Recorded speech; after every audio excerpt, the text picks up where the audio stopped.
कि कनाडा की कौन सी डेट की अपॉइंटमेंट जो है वो अवेलेबल है। अगला सवाल है कि वीज़ा एप्लीकेशन सबमिट करने के बाद कितने टाइम में रिस्पॉन्स आता है।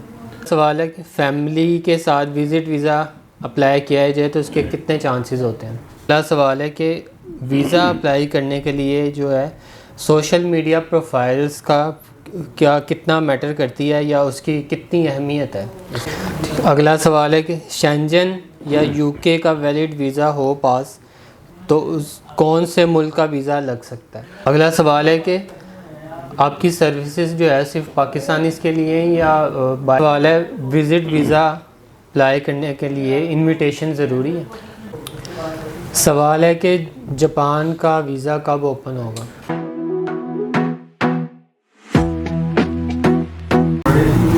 बिस्मिल्लाहिर्रहमानिर्रहीम वतुइज़्ज़ु मन तशा वतुज़िल्लु मन तशा। अस्सलामु अलैकुम। उम्मीद करता हूँ सब देखने वाले खैर खैरियत से होंगे। आज फिर कुछ क्वेश्चंस इकट्ठे किए हुए हैं मेरी टीम ने, तो सोचा उसके हम लोग आपको आंसर कर दें। तो वीडियो को एंड तक देखिएगा, इसमें काफ़ी मालूमात आप लोगों को फ़राहम की जाएंगी वीज़ाज़ के हवाले से, जो लोग इंटरेस्टेड हैं। उसके अलावा जिन लोगों ने हमारा चैनल सब्सक्राइब नहीं किया हुआ वो हमारे चैनल को सब्सक्राइब कर दें ताकि आपको मज़ीद आने वाली वीडियोज़ और इन्फॉर्मेशन जो है वो टाइमली मिलती रहे। मेरे साथ आज जुनेद साहब मौजूद हैं हमेशा की तरह। सब स्टार्ट करते हैं, बताइए क्या क्वेश्चन है। जी सर, पहला सवाल है कि कनाडा की कौन सी डेट की अपॉइंटमेंट जो है वो अवेलेबल है। अच्छा जी, कनाडा के हवाले से मैं आपको थोड़ा सा गाइड कर देता हूँ कि कनाडा जो है ना, पहले अपॉइंटमेंट्स होती थी कि आपने चूज़ करनी होती थी कि कैलेंडर की फ़लाँ डेट की अपॉइंटमेंट ओपन हुई है, आप उसको बुक कर लें। अब कनाडा ने पॉलिसी जो है, प्रोसेस जो है अपना वो चेंज कर दिया हुआ है। अब आप में से कोई भी बंदा जो है उसकी अपॉइंटमेंट ख़ुद बुक नहीं कर सकता। अब जो है वो ऑटोमेटिकली प्रोसेस उन्होंने कर दिया हुआ है कि आपने अपने लेटर को जो है, जो आपका बायोमेट्रिक लेटर है, उसको आपने एम्बेसी की वेबसाइट पे अपलोड करना है। जैसे ही आप अपलोड करेंगे तो कुछ अरसे के अंदर विद इन 5 वर्किंग डेज़ के अंदर जो है ना, एम्बेसी खुद ही ऑटोमेटिकली आपको एक डेट असाइन करके ईमेल पे आपको अपॉइंटमेंट लेटर बायोमेट्रिक का भेज देगी। तो अगर कोई बंदा कहे कि जी मैं अर्ली अपॉइंटमेंट या बाद की अपॉइंटमेंट करता हूँ, तो इसमें ऐसा जैसा कुछ नहीं है, ठीक है। ये सारा सिस्टम ऑटोमेटिक हो चुका हुआ है, इसमें कोई ह्यूमन इंटरफेरेंस अब रही नहीं है। लिहाजा कोई अगर आपको कहता है कि जल्दी कर देंगे या बाद में कर देंगे तो ये सरासर गलत है। और कोई भी बंदा आपको फ़र्स्ट अवेलेबल डेट भी अब नहीं बता सकता कि कौन सी डेट चले। जो एम्बेसी की डेट जिस स्लॉट्स तक बुक हो चुकी होंगी उससे आगे की एम्बेसी की डेट मिलती है। हो सकता है आपने अपॉइंटमेंट लेटर आज बुक किया तो आपको 15 दिन बाद की डेट मिल जाए अगर अवेलेबल है। अगर हो सकता है 7 दिन बाद की अवेलेबल है, 7 दिन बाद की मिल जाए। हो सकता है 30 दिन बाद की अवेलेबल है तो 30 दिन बाद की मिलेगी। तो इसलिए कनाडा ने अपना जो है वो प्रोसेसिंग जो है, इसकी अपॉइंटमेंट का जो है वो प्रोसेस बिल्कुल जो है वो चेंज कर दिया हुआ जी। अगला सवाल है, अगर वीज़ा लगने के बाद अगर ट्रैवल ना किया जाए तो इसका क्या नुकसान या फ़ायदा हो सकता है। देखें जी, वीज़ा लगने के बाद अगर आप ट्रैवल नहीं कर रहे तो उसका फ़ायदा कोई नहीं है, ठीक है। नुकसान भी कोई नहीं है और फ़ायदा भी कोई नहीं है। हाँ जी, नुकसान ये है कि आपने जो वीज़ा के पैसे पे किए हैं वो आपका नुकसान है, ठीक है। आपके वो फ़ीस जो है वो ज़ाया हो गई है। अगर आप ट्रैवल करते हैं तो उसका फ़ायदा आपको ये होता है कि आपकी ट्रैवल हिस्ट्री काउंट की जाती है। एक चीज़ को थोड़ा सा अंडरस्टैंड कीजिएगा कि जब भी आप ट्रैवल हिस्ट्री लिखते हैं ना किसी भी फॉर्म में, किसी भी वीज़ा की कंट्री को, किसी भी कंट्री के वीज़ा को अगर आप अप्लाई करते हैं तो आप उसमें आप ट्रैवल हिस्ट्री मेंशन करते हैं। ट्रैवल हिस्ट्री में हमेशा ये पूछा जाता है कि आपने कौन कौन से कंट्री को ट्रैवल किया हुआ है, ना कि ये लिखा जाता है कि आपको कौन कौन से कंट्री के वीज़ाज़ मिले हुए हैं। आपको 10 कंट्री के वीज़ाज़ भी मिले हुए हैं मगर आपने उस पर ट्रैवल नहीं किया हुआ तो उसमें आपकी ट्रैवल हिस्ट्री ज़ीरो है। अगर आपने ट्रैवल नहीं करना होता तो कोशिश किया करें कि वीज़ा अप्लाई ही ना करें। अगर आप, हाँ, कोई 100 इंसान को कोई कारोबारी मसरूफियत या कुछ और मामलात की वजह से ट्रैवल नहीं कर सकता, मगर जब आप किसी कंट्री को अप्लाई करते हैं और आपको वीज़ा मिल जाता है तो कोशिश किया करें कि उसको लाजमी ट्रैवल किया करें जी।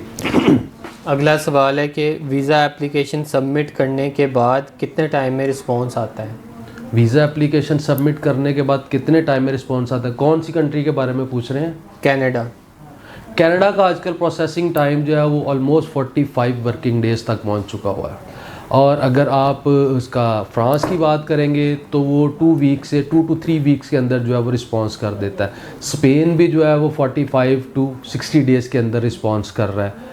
जापान अभी फ़िलहाल बंद है, जापान जो है वो तकरीबन 10 दिन के अंदर जो है वो कर देता है, प्रोसेसिंग टाइम है उसका।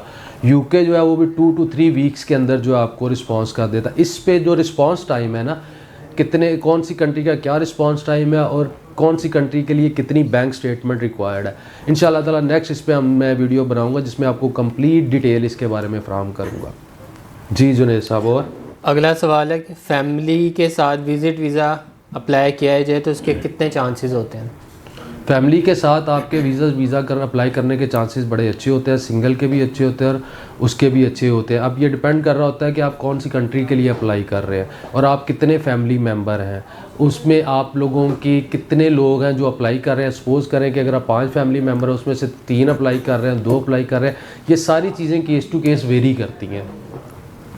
नेक्स्ट अगला सवाल है कि वीज़ा अप्लाई करने के लिए जो है सोशल मीडिया प्रोफाइल्स का क्या कितना मैटर करती है या उसकी कितनी अहमियत है इसमें? देखिए सोशल मीडिया जो है ना वो आपका सबसे ज़्यादा यूएस से देखता है। आपके जब आप DS 160 फॉर्म फिल करते हैं तो उसमें यूएस आपकी सारी डिटेल लेता है, जिसमें आपके सोशल मीडिया अकाउंट्स भी होते हैं, फेसबुक अकाउंट होता है आपका, लिंक्डइन है, यूट्यूब है, ट्विटर है, वो आपके सारे अकाउंट्स की डिटेल लेते हैं।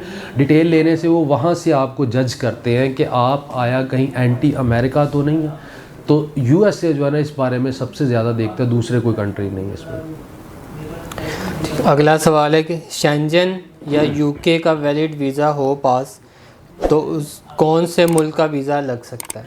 देखिए यूके का अगर आपके पास वीज़ा है और आपने यूके को एंट्री की है, आप यूके ट्रैवल कर लिया हुआ है, तो उस पर जो है आपको जो है उसके अलावा आप उम्रा के लिए उम्रा का वीज़ा ले सकते हैं। उसके अलावा आपको तुर्की का वीज़ा मिल सकता है। उस वीज़े के ऊपर आपको मोरक्को का वीज़ा मिल सकता है। उसके ऊपर आप जो है अल्बानिया जो है उसको ट्रैवल कर सकते हैं। और भी कुछ कंट्रीज़ हैं तो उनकी मज़ीद डिटेल वीडियो जो लिस्ट है वो हम अपने चैनल पे जो है वो आगे डिटेल आपको दे देंगे। ये चंद जो है नाम मैंने आपको बताए हैं, बाकी शेंजन जो है वो भी आपको काफ़ी लिस्ट है, वो आपको मज़ीद आगे जो है हम लोग जो है नेक्स्ट वीडियोज़ में साथ साथ बताते जाया करेंगे। अगला सवाल है कि आपकी सर्विसेज जो है सिर्फ पाकिस्तानी के लिए हैं या बाहर के ममालिक से भी लोग कांटेक्ट कर सकते हैं? हमारी सर्विसेज जो है वो पाकिस्तानियों के लिए भी हैं और जो पाकिस्तान से बाहर हैं वो लोग भी अगर अप्लाई करना चाह रहे हैं तो ऑनलाइन सर्विसेज हम लोग देते हैं। आप अपने सारे डॉक्यूमेंट्स हमारे साथ शेयर करें, हम आपकी कंप्लीट फ़ाइल जो है प्रिपेयर करके आपको वो जो है वो करवा देंगे, आपको ईमेल कर देंगे, आप वहाँ से उसको प्रिंट आउट करके सबमिट कर सकते हैं। अगर आपकी कुछ कनाडा या दूसरी कोई कंट्री है जैसे ऑस्ट्रेलिया वगैरह, तो उसमें जो सारे डॉक्यूमेंट हम यहीं से आपके अपलोड करें। जो ऑनलाइन सबमिशन है वो हम लोग यहीं से कर देंगे। जो हार्ड फॉर्म में सबमिशन होती है वो फाइल कंप्लीट रेडी करके आपको जो है वो ईमेल कर देंगे, ताकि आप वहाँ से प्रिंट आउट निकलवा के तो उसको अपने केस को सब आप पूरे कहीं से भी किसी भी जगह से अगर आप हमसे रब्ता करना चाहते हैं, अपनी फ़ाइल को प्रोसेस करवाना चाहते हैं, तो हम लोग हाजिर हैं। जी। अगला सवाल है कि विज़िट वीज़ा पर जाकर बाहर दूसरे ममालिक में वर्क परमिट जो है वो कैसे अप्लाई कर सकते हैं? कैसे अप्लाई कर सकते हैं? देखें जी, विज़िट वीज़े पे अगर आप जाते हैं, विज़िट वीज़े पे जाने के बाद वहाँ जाके अगर आपको कोई कंपनी जो है कोई जॉब ऑफ़र करती है या आप किसी बिज़नेस में आप अपने बिज़नेस को ओपन करते हैं, तो वो वहाँ का रूल है, वहाँ जाके आपने अप्लाई करना है। आपको जॉब मिल जाती है, ऑफ़र लेटर देते हैं, आप अपने वीज़ाज़ को चेंज कर सकते हैं। जैसे एक छोटी सी एग्जांपल देते हैं, बहुत से लोग ऐसे हैं यहाँ से अरब में चले जाते हैं, दुबई में चले जाते हैं, कतर में चले जाते हैं, वो लोग विज़िट वीज़ा पे जाते हैं। विज़िट वीज़ा पे जाते हैं, विज़िट वीज़ा पे जाने के बाद वहाँ पे जॉब तलाश करते हैं। उनको बहुत सी कंपनीज जो है वो जॉब दे देती हैं, वो अपना ऑफ़र लेटर लेते हैं, वहाँ से अपना वीज़ा लेते हैं, अपने विज़िट वीज़ा को जो है वो चेंज करके वर्क परमिट में, बिजनेस वीज़ा में वो चेंज कर लेते हैं। अगला सवाल है, विज़िट वीज़ा अप्लाई करने के लिए इनविटेशन ज़रूरी है?